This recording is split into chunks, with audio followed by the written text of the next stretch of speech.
Why did Warren Buffett dump these two Dow Jones dividend stocks? And, should you dump your shares? Or perhaps buy more? It may not be what you're thinking. Welcome to the Money Mentor Minute channel.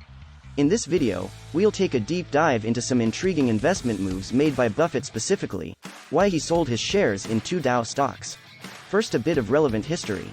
Buffett acquired Berkshire Hathaway for a mere $14.86 per share in 1965, and since then, shares of the holding company have increased by an average rate of 19.8% annually. Talk about an impressive track record. But even legends make moves that leave us scratching our heads. Such was the case when Buffett completely closed out positions in dividend stalwarts Johnson & Johnson and Procter & Gamble during the third quarter. What led to this decision? Let's take a closer look. First up, Johnson & Johnson, a leading healthcare conglomerate with a legendary dividend program boasting 61 consecutive years of annual dividend raises.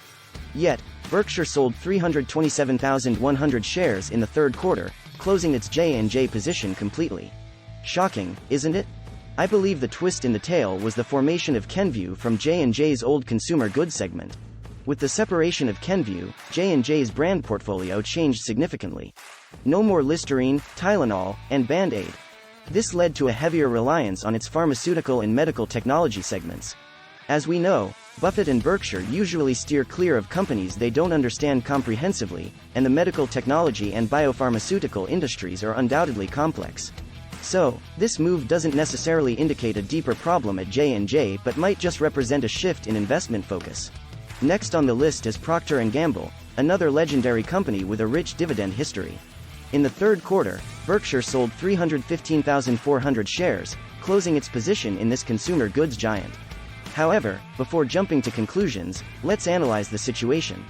Procter & Gamble has consistently demonstrated strong profitability. It recorded a healthy $14.6 billion in free cash flow over the past year, enough to service its debt load and support future dividend raises. A steady gainer, Procter & Gamble may not be the top performer in your portfolio, but it's a solid choice for steady gains. So, what does this all mean for your investing strategies? Well, whether you're just starting your investing journey or you're a seasoned trader, there's a lot to learn from the legendary Warren Buffett. His strategy may seem straightforward, but when you dig deeper, things may not be what they seem. That's why you should evaluate any investment based on your own criteria, including goals and risk tolerance.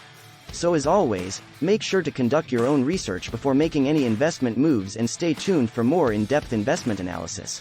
If you've enjoyed this video and found it valuable, don't forget to subscribe to the Money Mentor Minute, where we make growing your money easier. Now check out this video for more money mentorship.